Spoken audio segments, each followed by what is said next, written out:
Good evening, everyone. Thanks for joining me in this video. This was yesterday's news, so it's not today's news. It broke yesterday that bandits sacked several communities in Ondo State, killed 20 residents as others flee Ondo State. Now, I have a problem with the political elite in Ondo State. Do you remember that after Seyi Makinde said that he will not tolerate the Sharia court and Sharia law establishment in Oyo State? And then I think the governor of Ekiti State said the same thing. Do you know that people from Ondo State, the former governor and one of the senior advocates of Nigeria, they took Yoruba people to court? They said Sharia supposed to be legal in Yoruba land. And the case is still in court as I speak to you. So maybe all these Fulani terrorists want to carry out assault to intimidate them, for them to succumb to pressure. I'm just saying I don't know. What do I know, Seth? But this is happening before our eyes. Okay, that bandits sacked several communities in Ondo State, killed 20 residents as others flee. Now, let us really understand how did it happen, when it happened, and what is the next thing to do. No fewer than 20 people have been reportedly killed after bandits invaded and sacked 4 communities in Akure North local government area of Ondo State. Akure North is not a village. It's not a part of a remote area. Akure North is a metropolitan place of Ondo State.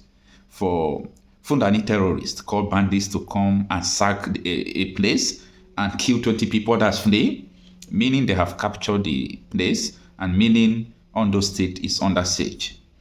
The affected communities, which include Aba Alaijido, Aba Sunday, Aba Pastor, and Ademekun, were attacked on Sunday midnight, forcing residents to flee for safety. Sources suggested the death toll could be much higher, with one resident who spoke to Vanguard claiming that over 40 people may have been killed, while many others remain missing. The attack started last Monday, but the almost severe assault happened on Friday night. The bandits struck while people were asleep, opened fire indiscriminately. Many ran into the bush, while some were not so lucky, the residents recounted. He added security forces arrived on Sunday and recovered some bodies, but many are still missing. If they search further, more corpses will likely be found in the bush. The Ondo State Police Public Relations Officer, Fumi Odundami, confirmed the attack, stating that an investigation had been launched and officers had been deployed to restore order.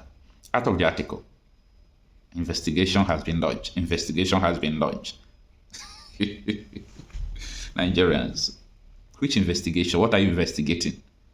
Will police tell Nigerians that they don't know who is sponsoring the Fulani terrorists called the bandits all over the country, from north to south, east to west?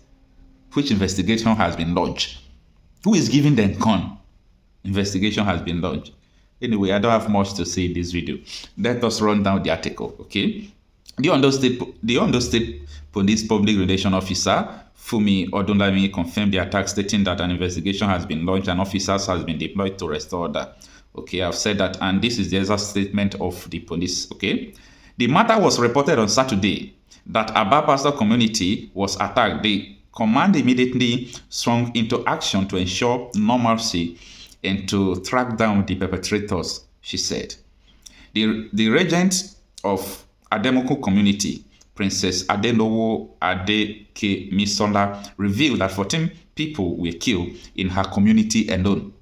She lamented the persistent insecurity in the area, stating that the communities had been battling attacks from herdsmen for the past 6 years. This time, 14 people were killed over the weekend after they infiltrated our community and started shooting sporadically, she said.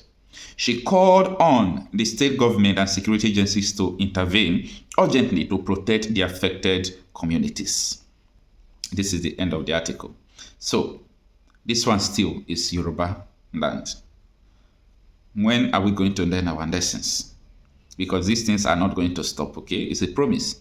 It's not going to stop because of the way they are handling it. They know the sponsors, okay? The government know what they are doing. There is no doubt about that. The way they are adamant to the insecurity situation speaks a lot. For those of you who do not understand what I'm still saying, that Nigeria need urgent attention of separation, listen to Good Luck Ebele Jonathan. At the topic, Igbo quest for Nigeria's unity. These are things that agitate my mind. I started thinking about how we've been having this conversation about the unity of Nigeria. And I reflect back at some of the prominent statements made by some of our founding leaders. And I feel that probably this will help us to have a conversation on the Nigerian unity. I just brought four, not to bore you. First, and I quote, not my statement, Nigeria is not a nation.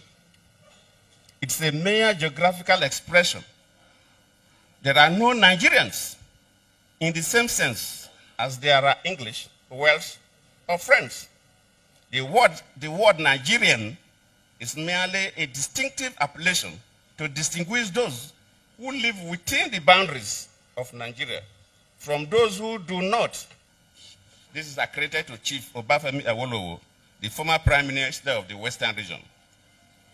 The second one, and I quote, it is true that we politicians always delight in talking loosely about the unity of Nigeria. 60 years ago, there was no country called Nigeria. What is now Nigeria consisted of several large and small communities, all of which were different in their outlooks and beliefs. The advent of the British and that of Western education has not materially altered the situation, and the many and varied communities have not knit themselves into a composite unit. This is accredited to Sir Amadu Bello, former Premier of Northern Region.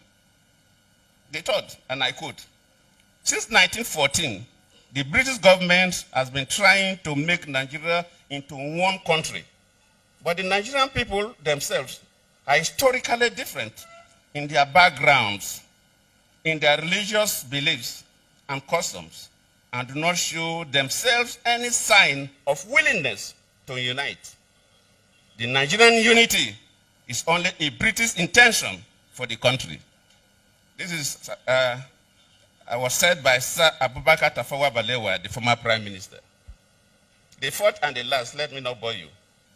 And I quote, each of our three regions is vastly different in many respects, but each has this in common, that despite variety of languages and customs, or differences in climate, all form part of one country which has existed as a political and social entity for 50